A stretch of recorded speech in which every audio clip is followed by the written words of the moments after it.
Today's daf we're going to be learning is Menachot, daf Pebet. We got started from the Mishnah yesterday, and today we're going to actually have the background to that Mishnah, which is this concept that if you have a sacrifice, which you're obligated to bring, and that's where the Mishnah brought the example of Harei alai todah. I took upon myself achrayut, responsibility, I have to bring a todah. Then you cannot bring it from Maaser Sheni. Okay? Unless you specify before that you're going to bring it, Harei alai, I'm going to bring a Maaser from the Maaser. You're going to bring your todah from Maaser, money, then you can do it. Then the Mishnah said, but when you can do it, okay, now, I didn't really specify this yesterday, but really there's two ways in which you can do it from the Maaser. One is where you say, I'm bringing it and the bread from the Maaser, the animal and the bread from the Maaser, or, right, where you said from the beginning, Harei alai, I'm taking it upon myself to bring from the Maaser, and I'll bring an obligation, I'm going to make this an obligation for me, but only under the condition that I bring it from Maaser, or if it's not an obligation, just any korban todah. Now, this is what we talked about. Maaser Sheni, what is it? I take my fruits, a tenth of my stuff. I either can bring it to Jerusalem to eat, or I can redeem it onto a coin, bring the money, buy with it. I can either buy meat for sacrifices. I can buy fruit, produce, anything I want. So I can buy, right? If I just decide when I'm in Jerusalem, I want to buy animals and wheat, and I want to make a korban todah from it, that I can do. Okay, but what I can't do is I can't say Harei alai, make it an obligation, and then use Maaser, unless I specify from the beginning.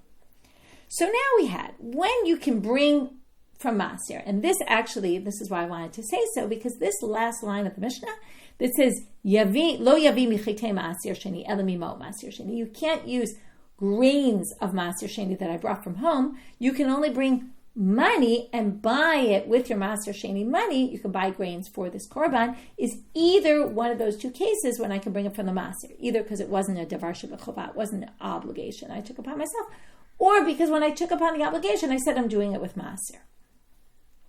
So now we had a machloket Rav Nachman and Rav Chisda and Rabbi Yirmiyah on one side versus Rabbi Zera on the other side.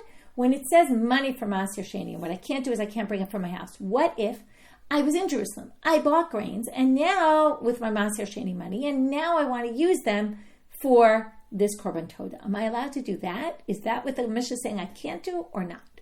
So these three rabbis thought, both Rav Nachman and Rav Chisda first said, then Rabbi Yirmiyah in Israel, he was having a conversation with Rabbi Zera about it. Rav Nachman and Rav Chisda were in Babylonia. Anyway, they all three say that as long as it's not the stuff you're bringing from home, right, that it itself was originally sanctified, but it's something you bought from the Maaser Sheni money in Jerusalem, you can totally use it. Rabbi Zera said, no, you can't. You can only take money and buy with it grains to be used for it. But if you already bought your grains and now you want to say, I want to use them, that doesn't work. So now Rabbi Zera said at the bottom of Pei Aleph Hamabet, I'm going to give you my reason, and I'm going to give you the reason for your theory, Rabbi Yirmiyah, why you think it's okay. And then Amatama Didach, and then I'm going to say my own reason. So he says, Amatama Didi, I'm going to give you my reason, and Amatama Didach, I'm going to give you your reason. So he starts off with the reason for Rabbi Yirmiyah. And you're going to see they're very similar with one minor difference, which makes all the difference. Amatama Didach, I'll explain your reasoning. Todah mehecha kayalafla, where do you learn the Todah from? Mishlamim. You learned the fact that you can go buy stuff in Jerusalem with your Maaser Sheni money for a korban todah, in the cases when you can, and in a case, let's say, where it's optional, it wasn't that you took upon an obligation, Harei alai, you learn that from shlamim. And shlamim, where do you learn shlamim from? How do you know? Just like you can go into Jerusalem and buy your shlamim, you can also buy your stuff for a todah with your Maaser Sheni money. How do we know you can buy shlamim? Well, sham maaser. It says about the shlamim, you should bring your shlamim ba'achal tasham and eat them there in Jerusalem. And it also says your Maaser Sheni, you should achal tasham, same thing. So we're going to learn that since Maaser Sheni is eaten there and shlamim is eaten there, well, you can buy your shlamim you can use your Maaser Sheni money to buy the shlamim. Umina. Well, if we're learning from Maaser, we're going to learn it completely from Maaser, from shlamim. If we learn Todah from shlamim, and shlamim is learned from Maaser, we're going to learn that what's true for the Todah is going to be learned from shlamim. Mashlamim ein gufa maaser, af todah nami ein gufa maaser. just like shlamim, they're not actually, you can't, okay, let me say it very simply. You can't have an animal that's Maser Sheni that comes from your house, because Maser Sheni is only on your produce, not on your animals. So, Ein Gufan Maaser. When you go buy the shlamim, it's not from, you don't take an animal that you brought from home as your Maaser. You take your money and you go buy something from it. Av Todanami Ein Gufan Maaser. So likewise, you can't bring from your house your Maaser and use it for your bread, right? In the case of the Toda, you could theoretically have chitim that were actually Maaser Sheni. But since it's all learned from shlamim, and shlamim can't be that glad, it can't be used for the actual Maaser Sheni, so therefore you can use it with the money of the Maaser Sheni. Now, hani chite halikuchot b'ma'ot Maaser Sheni nami ein gufan Maaser. Now, if you have grains that you bought in Jerusalem, they're not gufan Maaser, they're not actual Maaser. What are they? Well, you took the sanctity from the original produce, you moved it onto the money. From the money, you then went and bought grains. The sanctity moved onto the Maaser, onto the grains now. So they have status of Maaser Sheni, but they're not actually Maaser Sheni. They're bought from the money that was redeemed from the actual produce. So therefore, that fits, that works just like the shlamim, ein gufan Maaser. These aren't gufan Maaser, and therefore they can be used. But now he says, now I'm going to say my reason. So same, starts off the same way. We learn the Todah mishlamim. Shlamim sham maaser. We learned it out from maaser. Mashlamim. Now, how are we going to learn it? We're going to learn it the same way, but he's going to define shlamim differently. Mashlamim ein min maaser. They're not a type that could be used for maaser at all, because they're from animals as opposed to grains. Af toda ein min maaser. So you can't use a toda. You can't use for your toda anything that is a type that could be maaser. Not that it actually is maaser, but that it's a type that could be, like grains. So you can't just take grains and say, oh, I bought these already with Maaser Sheni money, I'm going to use them for my Toda. Right? La fuke, that comes to exclude chitim alekucha Maaser Sheni to be Maaser Ninu.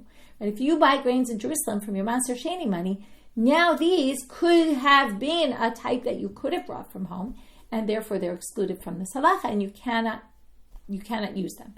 Again, the only thing you're allowed to do is take your money and say, now I'm going to buy grains in Jerusalem to use for my Toda. But if you already bought the grains and say, I want to use these now for my Toda, you can't do that, according to Rabbi Zera. I'm a Rabbi Ami. So they did the exact same thing. They learned exactly from Shlamim, but what exactly about Shlamim? En gufan Maaser, they're not inherently Maaser, or their type can't be Maaser.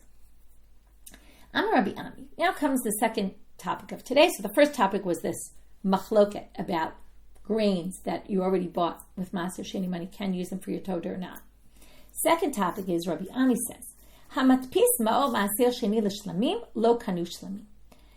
We have to explain a lot of terms here. Matpis means I say I'm going to take my money for Maaser Sheni. I say I'm on my way to Jerusalem. I say I'm going to use these to buy a korban shlamim. Now normally what that would mean is if I take money and I say I'm designating this for a korban, it's sanctified for the korban. It has what we call kedushat damim. You can only take that money now and buy shlamim with it. Comes Rabbi Ami and he says, Lo kanu shlamim. This didn't do anything. Why didn't it do anything? My time. Well, what's the reason? Because the kedusha of the shlamim is not strong enough. This is a very interesting concept to overcome the kedusha that's already on this money of the Maaser Sheni. This money has sanctity already. Now, if I was doing something kedusha laguf, turning it into an animal that, I'm going to say, this is going to the temple on the altar, I could maybe do that. But this is already got sanctity of Maaser Sheni sanctity, and Kedushat Damim is not such a high level sanctity. It's not strong enough to basically be put on top of the shlamim, the Maaser Sheni. I'm sorry. So the sanctity of the shlamim isn't strong enough. It's just its value, right? We're just saying the money's going. We don't say this is going on the altar. The money's going to buy an animal. The money's already designated as Maaser Sheni money, so you can't add any more sanctity to it. Metivei. Now we're going to have a difficulty from a Mishnah. Now the Mishnah before this one says that basically what you're supposed to do when you go to Jerusalem is you're supposed to buy either produce, you could buy animals, but if you're buying animals, we want you to bring those animals on the altar. They didn't want to deplete the number of animals that were basically in Jerusalem, that if people wanted sacrifices, they should be able to use them. So they encourage people to take animals if they were going to buy animals with Maser Sheni money, they wanted them to sacrifice them. So generally, the animals were for sacrificing. If you had chayot, which are undomesticated animals, which don't go on the altar, so like a deer and things like that. So if you bought one of those for a shlamim, those generally you could buy to eat in Jerusalem with your Maser Sheni money. But now what would generally happen is, if you bought those, we're going to learn that yatsa ha'or lechulin. The hide becomes chulin because if you're buying, let's say, an animal for a sacrifice, so what normally happens is it's supposed to be offered as a sacrifice. Now, shlamim, this is meant to be eaten. Now, your Maser Sheni money, so it goes to buy an animal. The problem is the hide doesn't get eaten. So basically the chulin, the hide, which isn't meant to be eaten, actually just becomes chulin. The sanctity of the Maser Sheni is removed from it. But this Mishnah says, if you buy a chaya, which can't go on the altar, but you buy it for zivchei shlamim, you buy it for a korban, which is weird because it doesn't go on the altar, what would mean then? It would mean that its value is going to now buy a korban. So let's say you took an animal, you said, you buy an animal with your Maser Sheni money for a korban, but it's undomesticated, so you can't use it. So if the animal's worth $100, you're going to take $100 now, sell this animal, go buy an animal that can go on the altar with $100. And now you're not really supposed to do that. But if you did it, where you say, I'm buying an animal to just eat for the sake of eating, which you're not allowed to do because the rabbi said we want you to buy your animals with Maser Sheni money to go on the altar. Right? It's shlamim, voluntary offerings. Lo yatsa or lechulin. Now in both those cases, the hide doesn't become chulin, it stays with the sanctity of Maser Sheni. Why is this? Well, for the case of the chayal zivchei shlamim, and this is what's going to create the problem, it must be, why doesn't it go to chulin? Because if the whole animal, including the hide, is worth $100, what you basically said is, I'm giving the value of this animal, the complete animal, including the hide, to the temple, meaning I want to now sell it, take the whole $100 and go buy a new animal that's going to go on the altar. Now, it's true, the hide of that other animal won't go on the altar. But right now, this animal, you're just doing its value. Okay, what do you see here? If you say you're taking money you're basically transferring, right? You're putting, we'll talk about in a minute what the problem is. I want to wait till see it in the Gemara.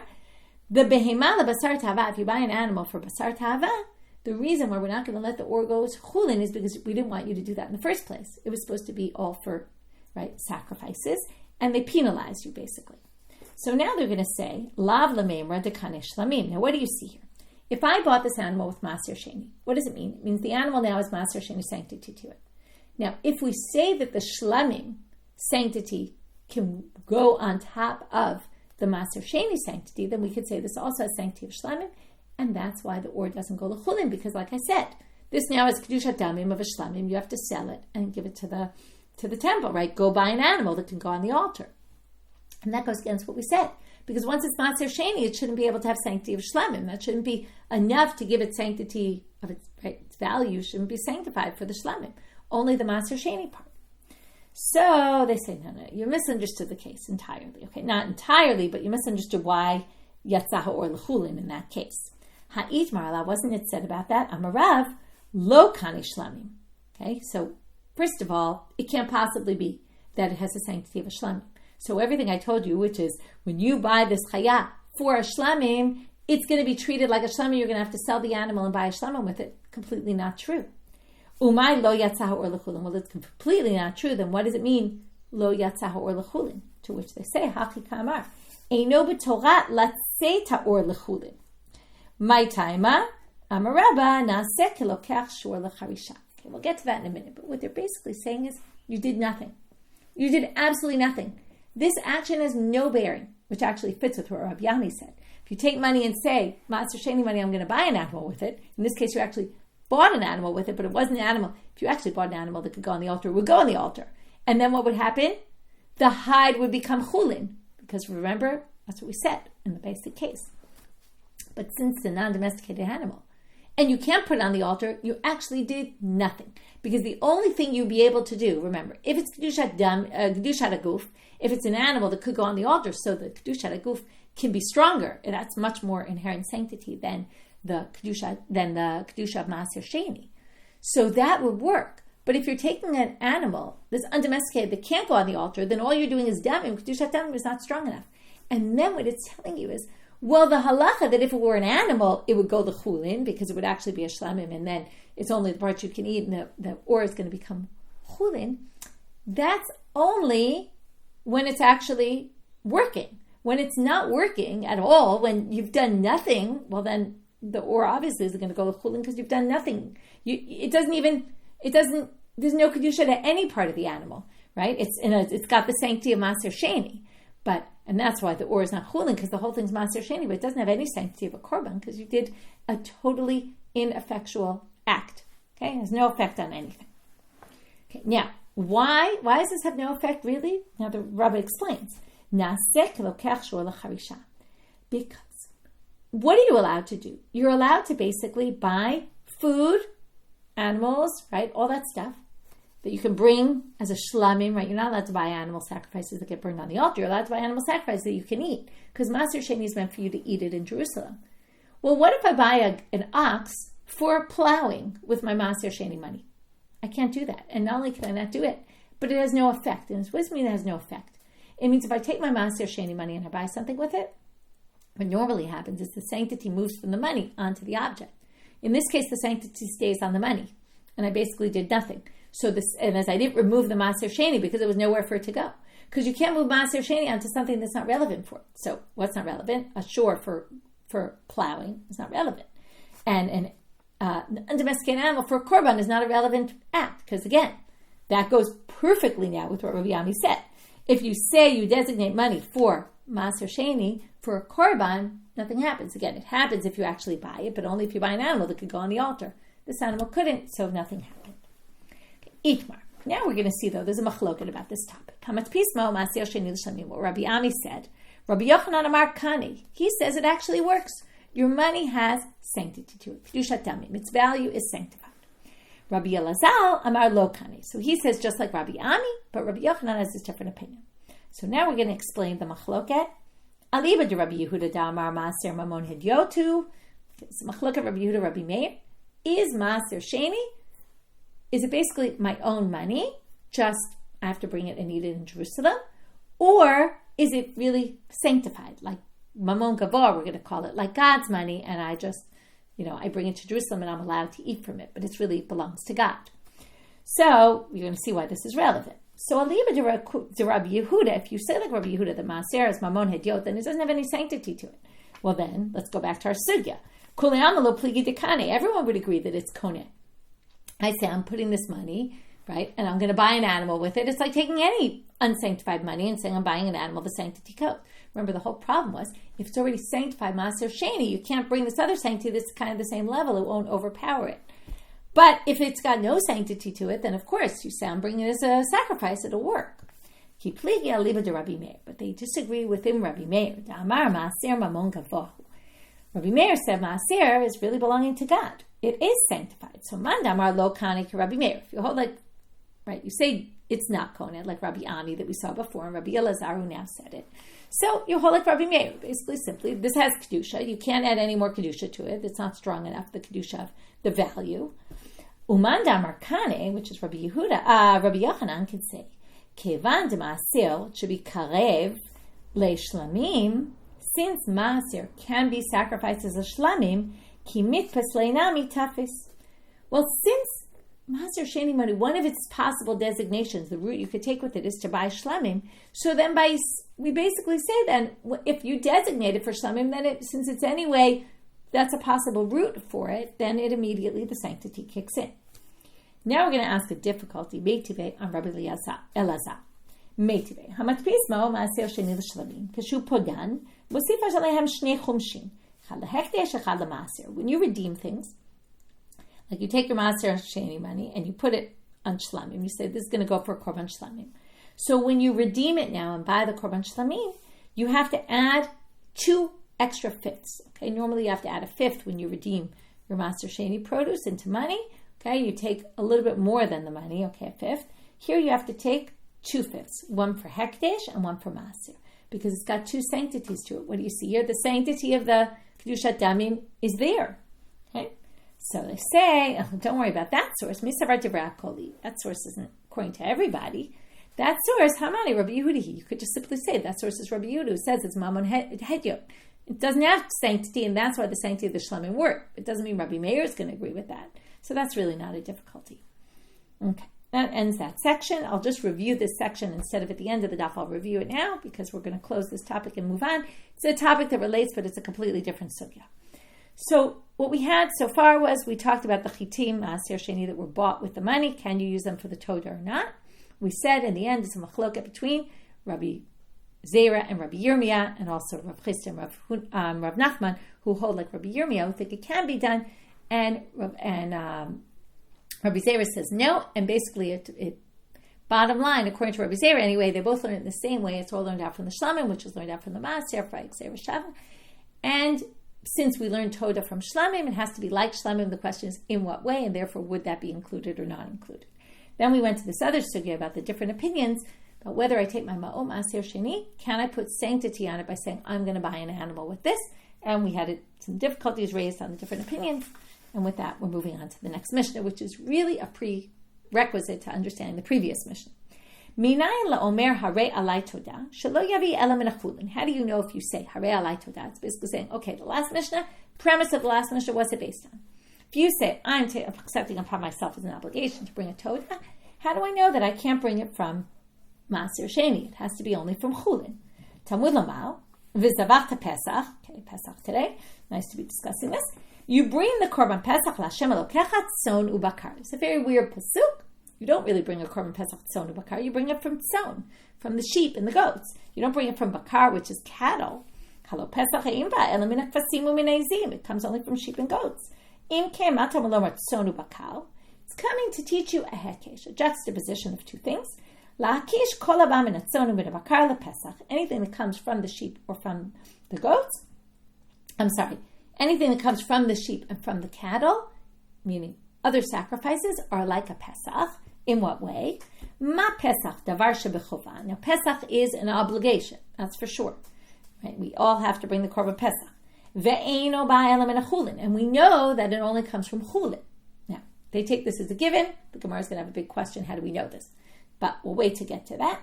So, since we know the Pesach is only can be bought from chulin, so anything that's like a Pesach, which is an obligatory sacrifice, you can only buy it from chulin. What it basically means is you can use your Maaser Sheni money only to buy optional korbanot, not obligatory ones. Therefore, ha'omer harei alai toda, harei alai shlamim. If you say, I'm going to take upon myself a toda, or I'm going to take upon myself a shlamim, and you obligate yourself then, ho'il, right, from the laws of nidarim and nidavot, ho'il u'ba'in chova, lo yaviu ela min hachulin. Since they're obligatory, you have to bring them from chulin. U'nisachim b'chol makom lo yaviu ela min hachulin. Now, the libations, no matter what, you can't buy from Maaser Sheni, and that's for a completely different reason. That goes back to what we said about the shor l'charisha. Libations that go with sacrifices, even if, let's say, it wasn't an obligatory sacrifice, but it comes with libations. Now, the libations get poured or burned completely on the altar, which means that they're not food. Maaser Sheni has to be food items that I'm going to eat in Jerusalem. So, nisachim libations can never come from Maaser Sheni. So now the Gemara starts, and that's going to be the question the Gemara is going to take us into tomorrow. And we're going to get off on a lot because we still have a bet. Okay? But the question of the Gemara is, Pesach gufei menalan. How do we know that Pesach can only come from chulin and not maaser? For this, we're going to get into a debate between Rabbi Eliezer and Rabbi Yeshua. And Rabbi Eliezer, we're going to have Rabbi Eliezer's reason for Rabbi Eliezer and Rabbi Akiva. We're only going to get to Rabbi Akiva's answer tomorrow. We're going to ask later on the daf, if Rabbi Akiva doesn't agree with Rabbi Eliezer, then where does he get it from? And they're going to start a whole long braita, which we're not going to yet get to the answer today. So we're going to have one answer today. That's basically all we're going to do, even though, like I said, we still have a whole amud left. So you'll see. Titanya, as it says in a braita, Rabbi Eliezer Omer, Ne'amar Pesach b'Mitzrayim, v'ne'amar Pesach l'dorot. There was Pesach that they did in Egypt, right, which was the first year as they were getting out. They sacrificed the animals. Remember, they put the blood on the doorpost. It wasn't exactly a regular sacrifice. There was no altar or anything. They didn't burn parts on the altar. They didn't put the blood on the altar. V'ne'amar Pesach l'dorot. And then there's Pesach that you do for future generations. Now, ma Pesach hamor b'Mitzrayim, where they buy their animals from, right? Lo ba ela min hachulin. They certainly didn't buy it from Maser Sheni produce or Maser Sheni money, because, okay, they weren't in Jerusalem, number one. They weren't in Israel yet to even have Maser Sheni. Maser Sheni only comes into play when they get into the land. So, since then, the first original Pesach, there was no Maser Sheni, you couldn't buy it. Af Pesach hamor l'dorot, lo ba ela min hachulin. So all other future years could never be brought, right, from Maser Sheni, only from Chulin, non-sacred produce. The obvious question, Amar lo Rabbi Akiva, B'chi danim efshar mishi efshar. There was no possibility of them having Maser Sheni because they weren't in Israel. So you can't learn a case where nowadays it's possible we could maybe buy from Maser. So how are we going to say, well, because they didn't do it then, because they couldn't do it then, we can't do it now? Maybe we could. So he doesn't like that answer. Amar lo, Rabbi Eliezer retorts, even though it's not possible that they could have done it with Maser Sheni, and that's why they didn't do it, but it's a very good proof. Okay, it's not the most convincing answer, but what he's trying to say is Pesach Mitzrayim was the basis. That was the first time they did it, and we do it every year to remember what they did then. So if we couldn't, so we're basically going to do it in the same way we did it then. And I don't care Efshar, that's not important to me, because that built the basis for how we do our Korban Pesach nowadays. So Rabbi Akiva now comes and brings a different claim. Later the Gemara is going to try to understand what exactly was going on in these different layers, sections. But he says, but wait, how can you say that built the paradigm for the future years? It was a completely different type of offering. You can't learn from that offering to nowadays. That offering didn't have blood on the altar, didn't have parts being burned on the altar. But in the future generations, it's completely different. So maybe it's just like it's different. It needs blood and burning parts on the altar. So therefore, maybe the fact that it didn't come from Maser then doesn't mean that it can't come from Maser now. Amarlo, Rabbi Eliezer has the last word. He says, it says, you're supposed to do this work on this month. What do they learn from here? Every time you have to do the avodah in this month, in all subsequent years, it should be done like this. Meaning, even though maybe it was different, but we're going to learn this halacha to all future generations anyway. Okay? Later the Gemara is going to call this a hekesh, because they're basically juxtaposing all the future years in one in this pasuk, even though it's not exactly your typical juxtaposition, which is two words that are similar, they're near each other, two words that are near each other, we're going to learn the same from the other, but this is basically saying we're juxtaposing all the years together, including the first year. Okay, now the Gemara is going to ask some questions on this and kind of reread a little bit the conversation that ensued between Rabbi Akiva and Rabbi Eliezer. But remember, the whole reason we're here is because Rabbi Eliezer says, where do we get the Pesach can only be bought from Chulin and not Maser Sheni? Because the first year they didn't buy it from Maser Sheni. Again, Rabbi Akiva's big claim against him is it was impossible for them to have Maser Sheni. Then it didn't even exist. So of course they did, but that doesn't teach you anything about now. And then he had a second claim, which is Pesach in Mitzrayim was completely different than Pesach in future generations. So how can you learn one from the other? So now they're going to question a little bit. Rabbi Akiva, if he holds, you can't learn from Pesach and Mitzrayim because there was no Maser Sheni. Leiku b'milte. Why did he change his tone in the argument? Why did he start bringing in the different argument? That was his claim. That claim holds true no matter what. You can't learn Efshar Mishi Efshar. So, end of story.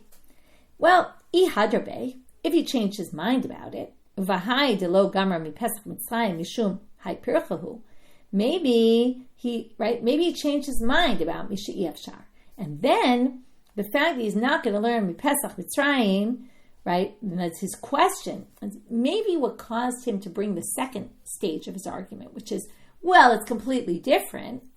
Well, we have an answer to that, because you could answer Rabbi Akiva. It's not a good question, because you could say Pesach Midbar Yochiach.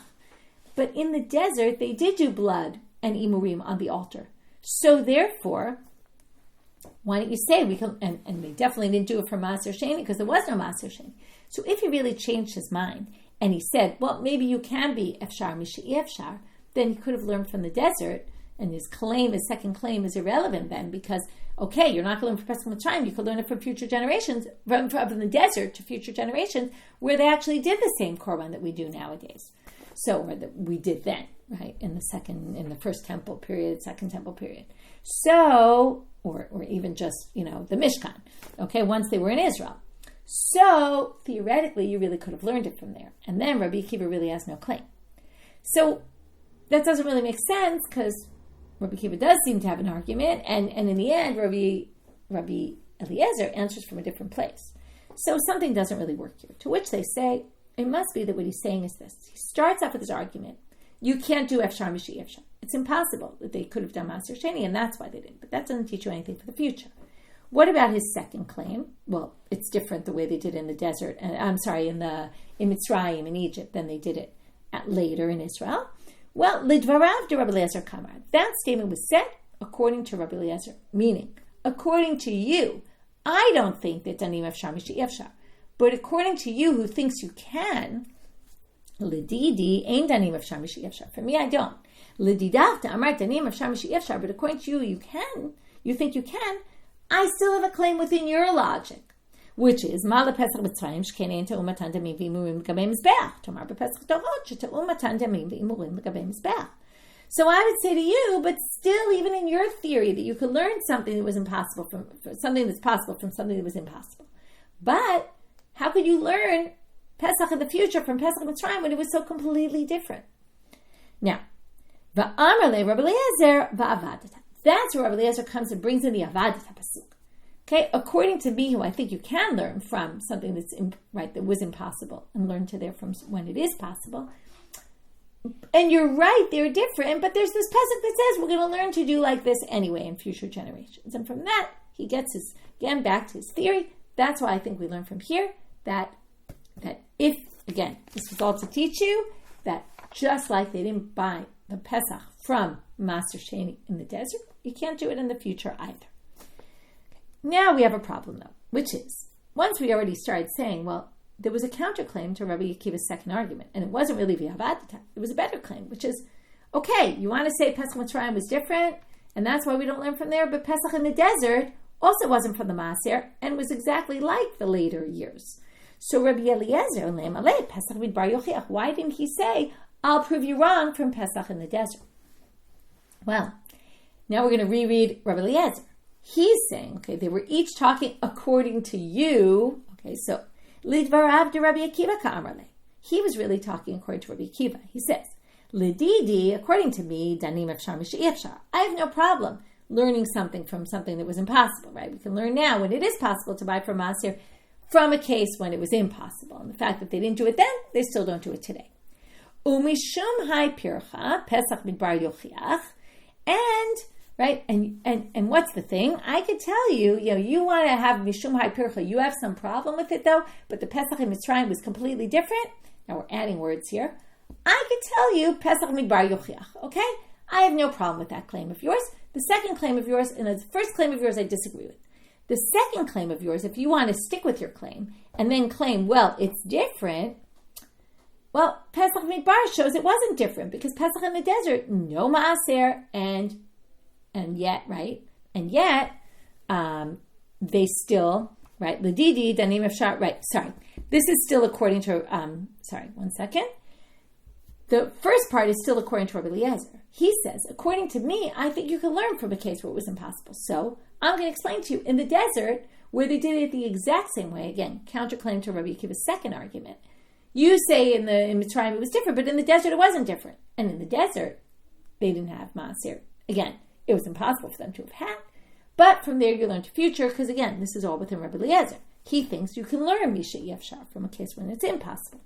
Now, then he continues. When he brings the Avadata, then what they're basically adding is, there was a second retort of Rabbi Eliezer to the second, there was a retort of Rabbi Eliezer to the second claim of Rabbi Akiva that wasn't the Avadata.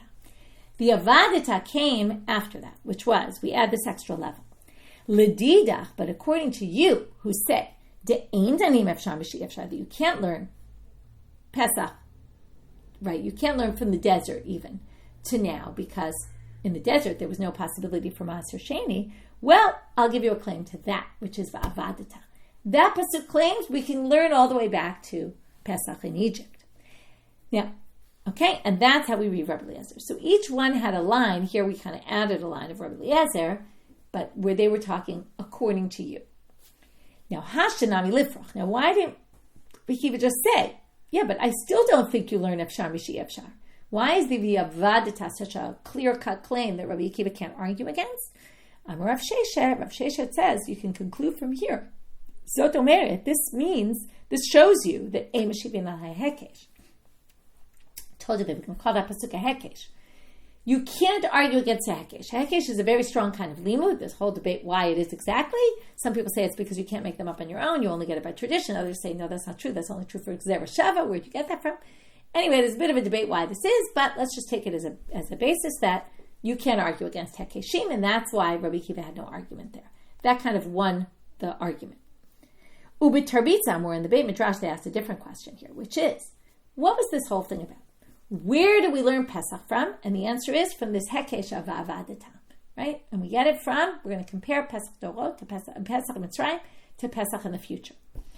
Then we said, and then where do you learn for other korbanot? Because of the words bakar and son. We're going to make again another juxtaposition here. Now that leads, right, which is whatever comes from the bakar is like what comes from the tzon of Pesach, and we're going to say it's the same thing you can't buy from the maaser. So they say, remember we learned this in Zvachim. You can't just take something that was learned out by juxtaposition and, and then bring another one that's learned out by juxtaposition. So to which they answer, Bichlala Itmar, Pesach Kule Chad Milti. This Avadata is not really a Hekesh. It's just saying that all Pesachim are the same. All Pesachs for all the generations, including the first one, they all have the same laws for this, and therefore that's just one general categorization. It's not a Hekesh, okay, per se. And then there's only one Hekesh. Okay, that resolves the issue. So that was all Rabbi Eliezer. Rabbi Eliezer's reason is, because we learn it from the Pesach that happened in Egypt, where they didn't buy it from the Maaser, so forever on, you can't learn it from the Maaser. Now they want to know, okay, Rabbi Akiva, Pesach de Eino Ba Menachule, Ela Menachule Menale. So where does Rabbi Akiva get it from? He was very against Rabbi Eliezer's drasha, so what's his drasha? So, Nafkale Mehad Amr Shmuel, B'Shem Rabbi Eliezer. Okay, now we're going to see, Shmuel is going to say B'Shem Rabbi Eliezer. Now, here we're going to have Rabbi Eliezer, and then we're going to have Rabbi Akiva. So we're completely off where we want to be at. It's going to take a while to get there, but we're going to now go through this drasha. Zot, we're going to take a pasuk from Vayikra. Zayin, Lamed Zayin. If you remember, we've seen this before in Zvachim. It's the last pasuk in the section of the Korbanot, and it's or the end of the section. I can't remember if it's the exact last one, but it's definitely at the end there. Zot HaTorah Lo'olam L'mincha L'chatadu L'Hasham V'Limiluim L'Zevach HaShlamim. And it compares, basically, it makes this, again, juxtaposes all these korbanot, all these types of korbanot to each other. And first we're going to bring Rabbi Eliezer's approach, and he's going to teach us all sorts of things that we're going to learn one from the other. And then we're going to get to Rabbi Akiva, and within one of the things of Rabbi Akiva, one of these words, he's going to use to learn this halacha. Again, you can't buy Pesach from the animal for your Korban Pesach from Maaser Sheni.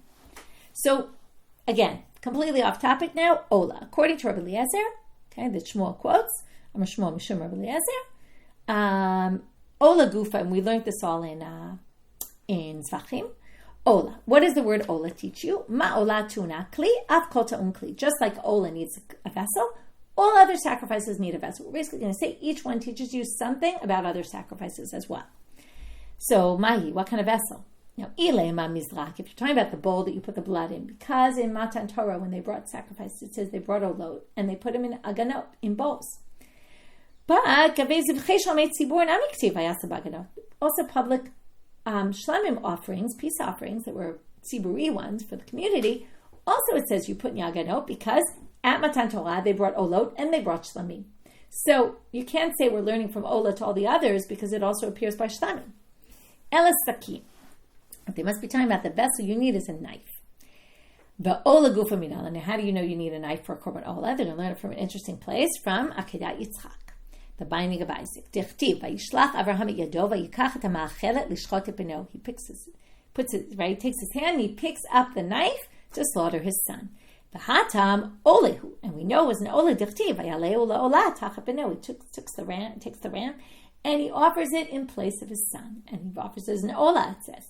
So there you have Korban Ola needs a knife. From there you learn all the other sacrifices need a knife. Second and last one for today, Mincha. Ma mincha. The remainder is the remnants of the Mincha, can only be eaten by the male Kohanim. Avkol. From here we learn to other korbanot, they're only by male kohanim. This obviously doesn't apply to all korbanot, must apply to some other korbanot. Gemara is going to ask Maihi, which ones? Well, some of them it says explicitly, like the chatat and the asham. So we're going to continue tomorrow and figure out which one are they actually referring to here. And with that, we finish the daf. So the second part of the daf can be very easily summarized. Summarize the first already, which is we're learning this whole idea that a korban shebechovah can't be brought from Maaser Sheni. All learned out from Pesach, from the Korban Pesach. Where do we learn the Korban Pesach from? According to Rabbi Eliezer, we learned it from the Pesach that was in Mitzrayim, that couldn't have been brought from Maaser because there was no Maaser. And Rabbi Akiva didn't like that drasha because he says, Ein danim efshar mishe'i efshar. That was impossible to have Maaser Sheni. Now that we can, maybe we can. Okay, just because they didn't have it then, it's because it didn't exist. So now we're going to try to figure out what's Rabbi Akiva's source. That we finish for today. Wishing everyone a Shabbat Shalom and Moadim L'Simcha.